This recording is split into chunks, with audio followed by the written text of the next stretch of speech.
Emily Collins' story isn't your average love story. It's a tale about control, defiance, and the surprising journey that unfolds when the plan to discipline someone takes a twist of its own. If you've ever questioned the rules set by others or wondered about the path to real independence, stay tuned. And if you enjoy captivating stories like these, don't forget to like, subscribe, and hit the notification bell. It means a lot, and it helps you stay in the loop with more incredible stories like this one. Richard Collins, a self-made millionaire with an iron will, thought he had everything under control, especially his daughter, Emily. With her rebellious streak and the recent news that she was dating a rough-around-the-edges kid from Los Angeles, Richard was livid. She was throwing away the future he'd meticulously crafted for her. Richard knew he had to teach Emily a lesson she wouldn't forget, but he was about to be stunned by the outcome. In his vast office overlooking the Napa Valley vineyard, Richard came up with a plan, one that would ensure Emily saw things his way. He'd decided to set her up with someone who would shock her into compliance. Jake, their humble, unassuming gardener. Jake, in his early 30s, had worked at the vineyard for years, an unambitious, quiet man who cared only about his work in the fields. Richard figured Jake's grounded simplicity would be exactly what his daughter needed to understand life beyond wealth and indulgence. When Richard called Jake into his office and proposed the marriage arrangement, Jake was shocked, unsure of why he'd been chosen. "But sir," Jake protested, "she doesn't even like me. I'm just a gardener." But Richard was adamant. This wasn't about love or attraction. It was about discipline. Jake reluctantly agreed, feeling like he had no real choice. Emily had always been used to fighting her father on everything. But when Richard announced her upcoming wedding to Jake, she was furious. She pleaded, argued, and even threatened to run away. Her father's decision, however, was final, and just 2 days later, she found herself at a makeshift wedding in their vineyard, reluctantly saying, "I do," to a man she barely knew and didn't care for. Jake, calm as ever, went along with the ceremony, but he could sense the bitterness in Emily's voice. The marriage was a nightmare for Emily at first.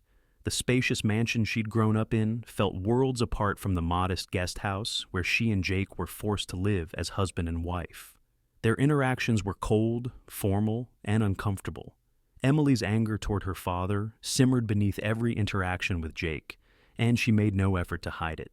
Meanwhile, Jake respected her space, choosing to let her process things on her own terms. Days turned into weeks, and Emily found herself trapped in a monotonous routine, filled with loneliness and resentment. But strangely enough, her feelings of rage started to lose their intensity. The tranquility of the vineyard began to chip away at her bitterness. Each morning, she'd hear the birds chirping outside, feel the warmth of the sun filtering through the thin curtains, and watch Jake working quietly in the garden. His calm demeanor and unflinching kindness confused her, leaving her wondering if maybe there was more to him than she initially thought.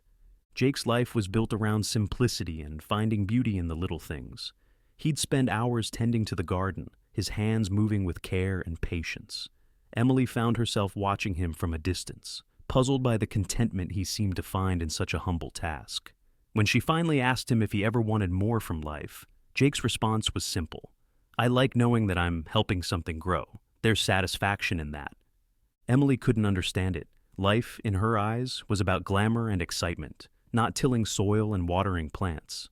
But something about Jake's response stuck with her, and for the first time, she began to see life through a different lens. She even found herself feeling calmer, the peaceful simplicity of the vineyard slowly growing on her. One day, she couldn't resist the urge to speak her mind to Jake. "Do you really never get bored of all this? Don't you want something bigger?" But Jake only smiled, answering in his usual gentle way. "I think it depends on what you mean by bigger. People get so caught up chasing more that they forget to appreciate what they have right in front of them." Emily had never considered this perspective before. Jake's words made her question everything she'd once taken for granted. She started to feel a strange sense of peace, something she hadn't felt since her mother passed away and her father took control of her life. One evening, Emily finally gathered the courage to confront her father. Walking up to the grand mansion, her heart pounded, but she knew it was something she had to do. Bursting into her father's office, she declared, "I'm done letting you control my life." Richard's anger was palpable, but for once, Emily stood her ground. She knew who she wanted to be and realized that the luxurious lifestyle her father had planned for her was no longer something she wanted. She was ready to let go of his control and make her own choices, no matter the consequences. Returning to the guest house, Emily felt an overwhelming sense of relief and clarity. Her future was still uncertain, but she knew she didn't want to live under her father's shadow anymore. She and Jake started spending more time together, talking and learning about each other's lives. Their relationship began to evolve from reluctant partners to two people who respected and appreciated each other. She found herself drawn to Jake's honesty, his kindness, and his genuine joy for the life he lived. Months later, Emily realized her feelings for Jake were real. This man, whom her father had used as a punishment, had taught her the beauty of a life she'd never considered. She approached Jake with an idea. "Let's renew our vows, but this time, let's make it real." Jake agreed, smiling, and in that moment, Emily knew she had made the right choice. The vow renewal was simple, just the two of them under the golden Napa Valley sunset. But it was perfect. Emily had chosen her own path, one of love, authenticity, and peace. She no longer felt bound by her father's expectations or the life she'd once known. With Jake by her side, she was finally free to live life on her own terms. If you enjoyed this story of transformation and resilience, don't forget to like, subscribe, and hit the bell for more powerful stories. Leave a comment below. What did you think of Emily's journey? Would you have chosen the same path? We'd love to hear your thoughts. Thanks for watching, and stay tuned for more inspiring tales that challenge, uplift, and entertain.